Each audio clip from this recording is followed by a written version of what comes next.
बिस्मिल्लाहिर्रहमानिर्रहीम। अस्सलाम वालेकुम नाज़रीन, आप यूट्यूब चैनल देख रहे हैं। मैं इमरान खान हूँ। अभी एक नया बयानिया बनाने की कोशिश की जा रही है और चीज़ें मैं आपके साथ शेयर कर देता हूँ। एक आधे वीलॉग में और ज़रा थोड़ा सा आप बर्दाश्त कर लें, उसके बाद ये ऑडियो ठीक हो जाएगी और चीज़ें बेहतर हो जाएंगी इंशाल्लाह। जो बयानिया नया बनाया जा रहा है वो ये है कि जनाब नवाज शरीफ साहब अब चाहते हैं कि इमरान खान साहब बाहर आ जाएं। ये बयानिया क्यों बनाया जा रहा है, ये बड़ी इंटरेस्टिंग चीज़ है और आपको बड़ा मज़ा आएगा।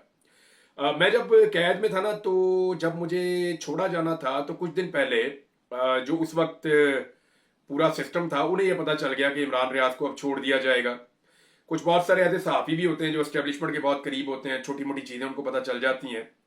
तो जब सबको अंदाज़ा हो गया कि इमरान रियाज को छोड़ा जाएगा तो फिर ये बयानिया भी तब बनाया गया कि नवाज शरीफ साहब जी इमरान रियाज को अब छुड़वाना चाहते हैं। तो नवाज शरीफ साहब मुझे क्यों छुड़वाना चाहेंगे ये तो सारी दुनिया जानती है, और नवाज शरीफ साहब का किस बारे में क्या रोल रहा है ये भी सारी दुनिया जानती है।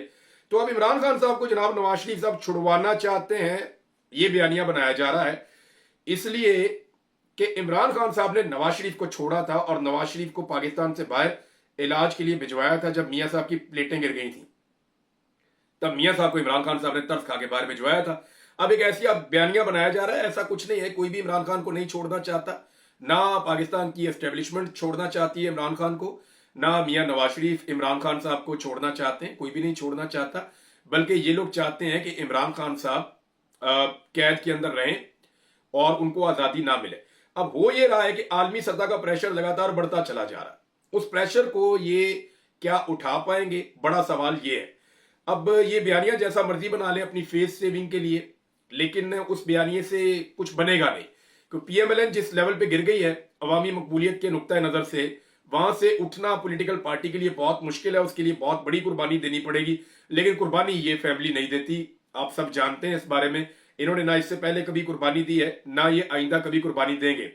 पाकिस्तान की हुकूमत और एस्टेब्लिशमेंट के लिए बड़े चैलेंजेस खड़े हो गए हैं।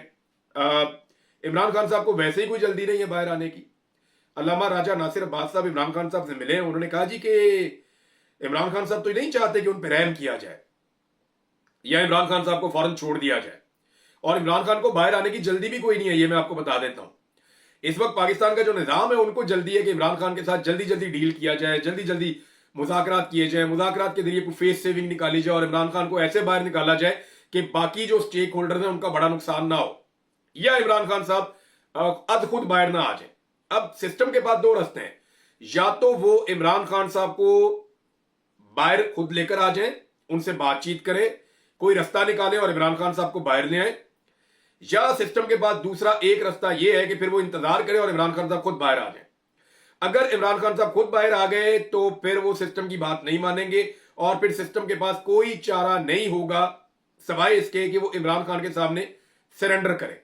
हाँ, अभी ये हो सकता है कि वो कोई बात इमरान खान साहब से कर सके, शायद ये आखिरी मौका है और सब लोग इसकी तरफ इशारा भी कर रहे हैं कि अभी मौका है इमरान खान साहब को बाहर निकाल दिया जाए, वरना जब इमरान खान साहब खुद बाहर आएंगे तो फिर किसी के हाथ कुछ नहीं रहेगा, सारा गेम इमरान खान साहब के हाथ में आ जाएगा। अल्लामा राजा नासिर अब्बास साहब का मैं इंटरव्यू सुन रहा था, हमारी जो 3 की टीम है उन्होंने इंटरव्यू किया, जबरदस्त इंटरव्यू किया, तीनों नौजवानों ने मुबारकबाद के मुस्तहिक हैं, रिजवान भी, जुबैर भी, उमर भी। लेकिन उसमें कुछ बातें बड़ी तकलीफ देने वाली हैं। जो कुछ करम में हो रहा है, जो कुछ खैबर पख्तूनख्वा के इलाके करम में हो रहा है, उसकी जो तस्वीर कुशी उन्होंने की उस पर मुझे बहुत तकलीफ हुई है। हम सारे इसके लिए रिस्पॉन्सिबल है कि हम ज्यादा आवाज नहीं उठा पाए। पाकिस्तान के मीडिया ने तो गुनाह कबीरा किया, हम लोग तो फिर भी सोशल मीडिया के ऊपर इस पर आवाज उठाते हैं, लेकिन पाकिस्तान में जितना कत्लेआम, जितना जुल्म हुआ उसके ऊपर आवाज ना उठा के पाकिस्तान के मीडिया ने वाकई में गुनाह कबीरा किया। जो उनकी जिम्मेदारी उन्होंने अदा नहीं की, सिर्फ अपनी बका के लिए, सिर्फ इसलिए कि जनाब उन्हें हुक्म आ जाता है कि आपने ये खबर नहीं दिखानी। उन्होंने जो बच्चों की सूरत बताई, दर्जनों बच्चे जिस तरह से उनकी जान गई है, जैसे अद्वियात की किल्लत है, जैसे वहां रास्ते बंद हैं, क्या ये जो रियासती वसाइल है ये सिर्फ पाकिस्तान तहरीक इंसाफ को कुचलने के लिए है? क्या सियासी इंजीनियरिंग के लिए सारा का सारा पाकिस्तान का जोर और पाकिस्तान की ताकत लगनी है?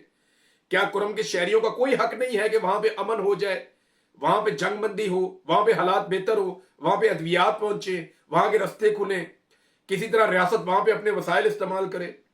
लेकिन ऐसा लगता नहीं। और एक ऐसी चीज जिसे कंट्रोल किया जा सकता था टाइमली, उसको टाइमली कंट्रोल ना करने के नतायज हम देख रहे हैं और वहां के लोग भुगत रहे हैं। अब हुआ यह है कि हुकूमत के लिए एक बहुत बड़ा चैलेंज है, पाकिस्तान की एस्टेब्लिशमेंट के लिए भी एक बड़ा चैलेंज है, क्योंकि पाकिस्तान की एस्टेब्लिशमेंट आलमी सतह पे अगर आप देखें तो एक नन्ही मुन्नी एस्टेब्लिशमेंट है।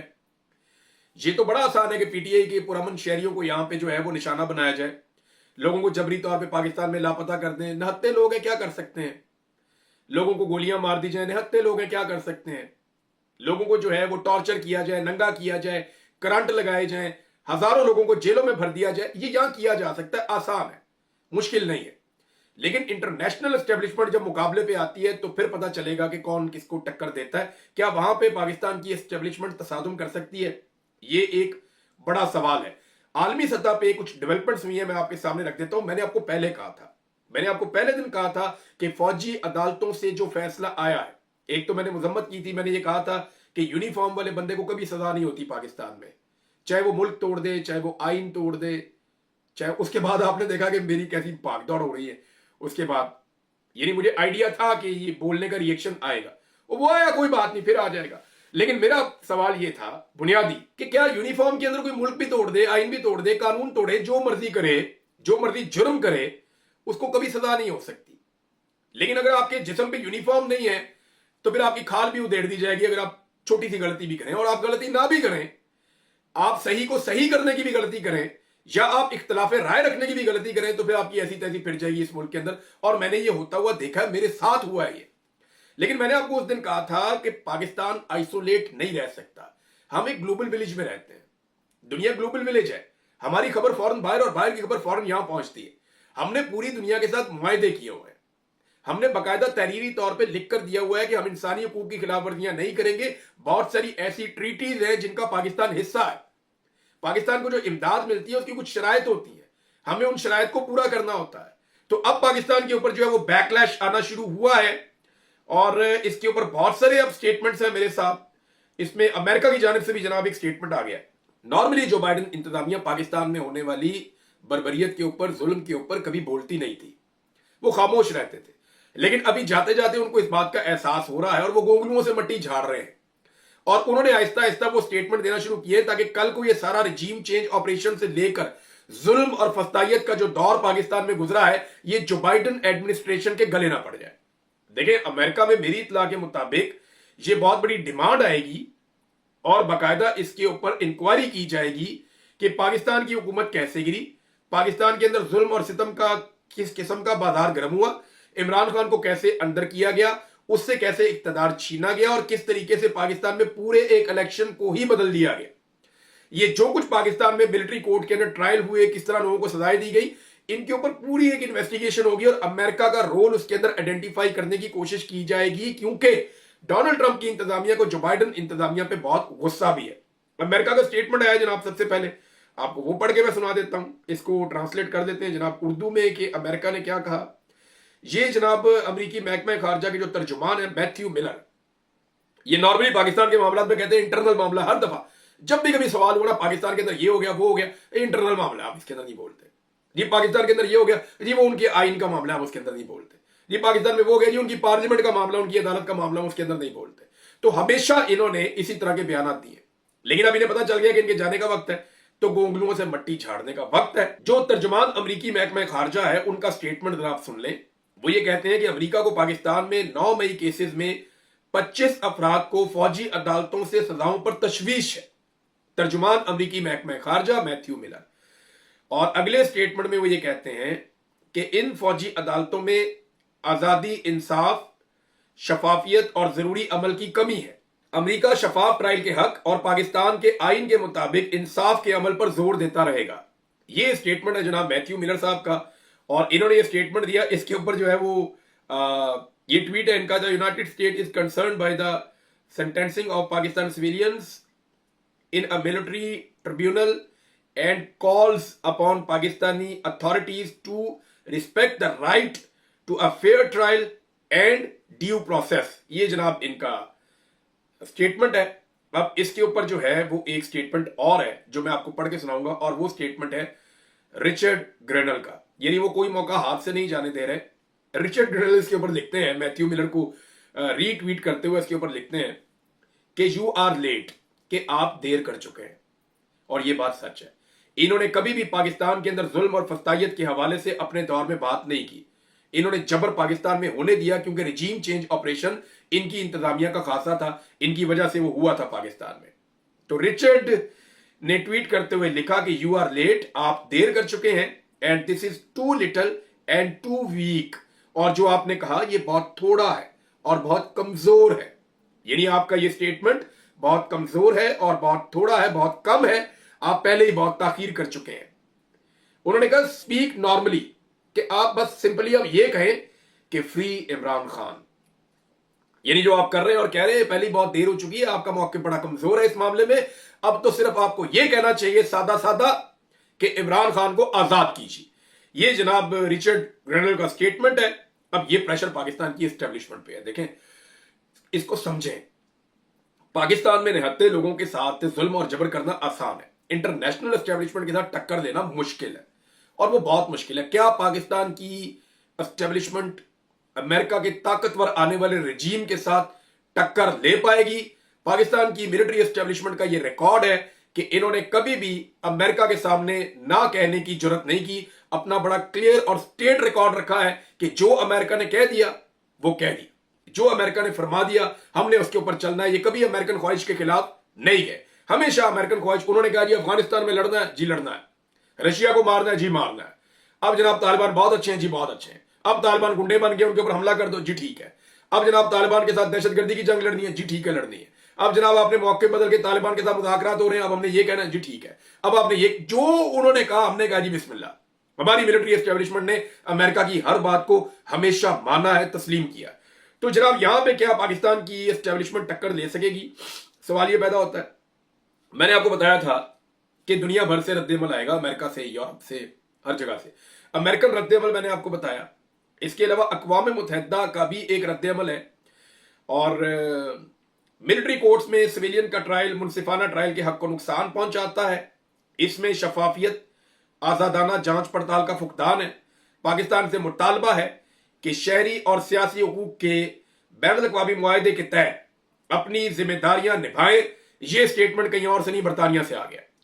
यानी अमेरिका का मैंने आपको बताया, बरतानिया का बताया, यूरोपीय यूनियन का स्टेटमेंट पहले ही आ चुका है और वो वार्न कर चुके हैं जीएसपी प्लस स्टेटस के हवाले से कि पाकिस्तान के पास जो जीएसपी प्लस स्टेटस है वो खतरे में पड़ जाएगा अगर पाकिस्तान उन मुआहदों की खिलाफ वर्जी करेगा जिनके ऊपर पाकिस्तान ने दस्तखत कर रखे हैं।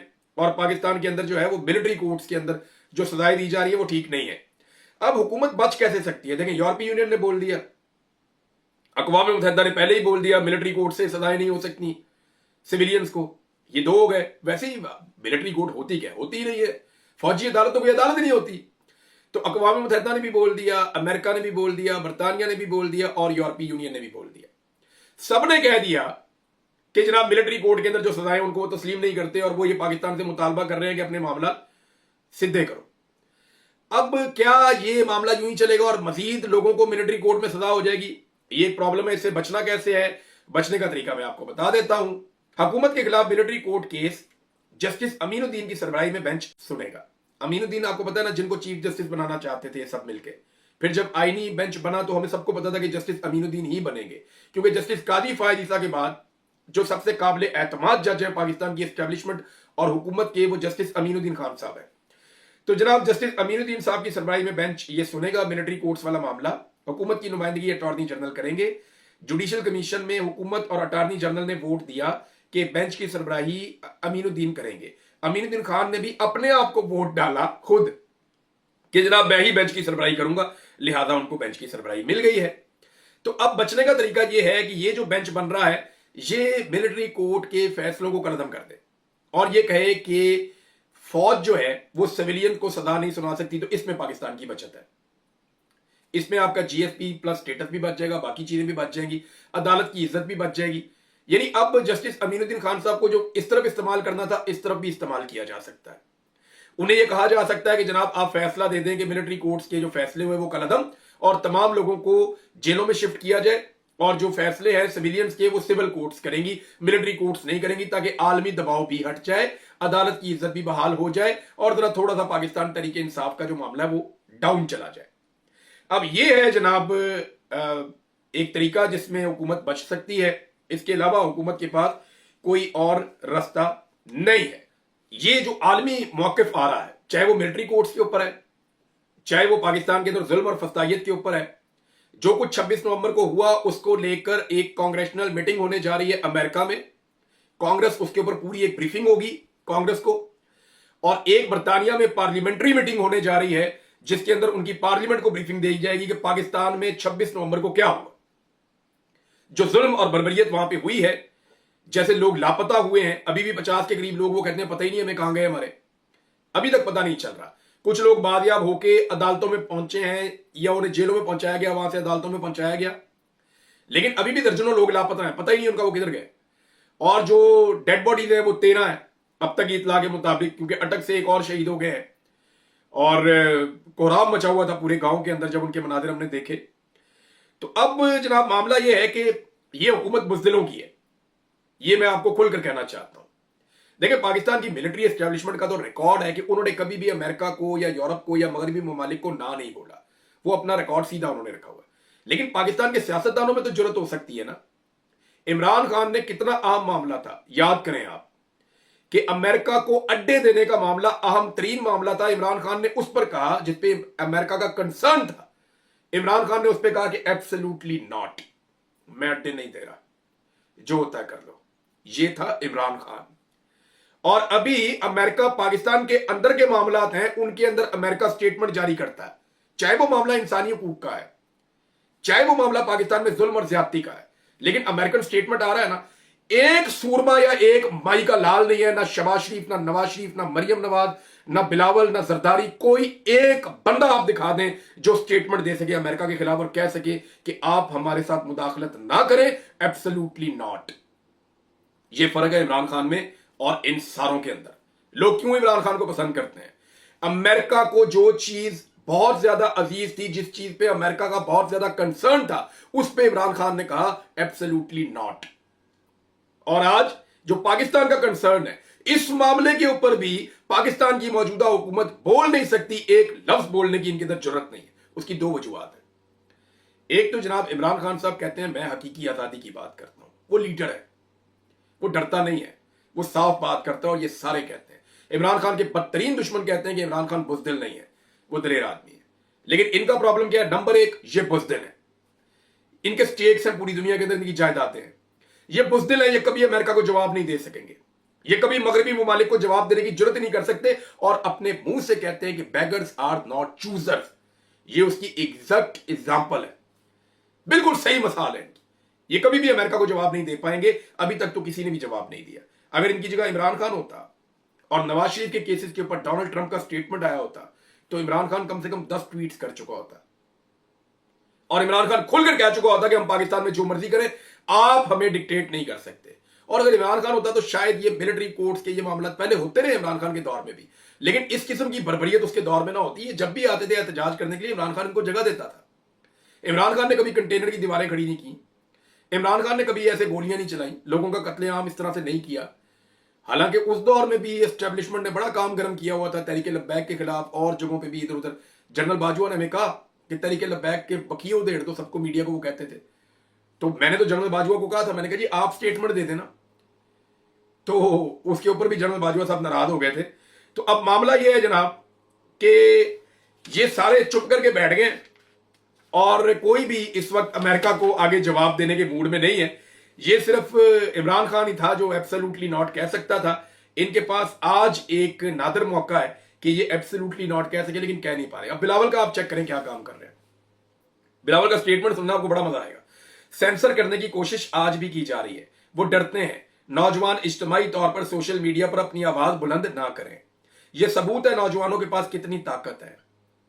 अब बिलावल जो है वो सोशल मीडिया की बंदिश के ऊपर दूसरी साइड लेना शुरू हो गया। याद रखिएगा, बिलावल के नाम के साथ दो चीजें जुड़ी हैं। नंबर एक, ब्रूट मेजॉरिटी, नंबर दो, डंडे वाली जमहूरियत। ये दो चीजें बिलावल के साथ जुड़ गई हैं। ब्रूट मेजॉरिटी जिससे उन्होंने 26वीं तरमीम कराई, और डंडे वाली जमहूरियत जिसपे उन्होंने डी चौक के अंदर कत्लेआम करवाया। तो बिलावल के साथ ये दो चीजें जुड़ गई हैं पक्की पक्की, इससे वो जान नहीं छुड़ा सकते। ये सारी जिंदगी बिलावल के साथ चलेंगे कि डी चौक का कत्लेआम होने से पहले आपने कहा था कि डंडे वाली जमहूरियत, और 26वीं आईनी तरमीम होने से पहले आपने कहा था ब्रूट मेजॉरिटी। और अब ये कह रहे हैं कि सोशल मीडिया, और भाई सोशल मीडिया आप लोगों ने बंद किया है, आपकी हुकूमत है, आप हुकूमत के बेंचों पे बैठे हुए हैं और आपने सोशल मीडिया को बंद किया हुआ पूरे पाकिस्तान के अंदर, क्योंकि आपकी उसके ऊपर दुर्गत बनती है। मुस्तफा नवाज खोखर ने कहा कि बिलावल ने बहुत पैसा खर्च किया कि सोशल मीडिया पे आगे निकल जाए, प्रोडक्ट ही नहीं बिकती, लोग मुंह ही नहीं लगाते। तो अब बिलावल जो है वो हीरो बनने की कोशिश कर रहे हैं, लेकिन दो चीजें उनके साथ जुड़ गई हैं, मैंने आपको बताया, और वो कभी भी इनसे दूर नहीं होंगी, ना तो ब्रूट मेजॉरिटी और ना ही डंडे वाली जमहूरियत। अब तक के लिए इतने, अपना ख्याल रखिएगा, अपने चैनल का भी।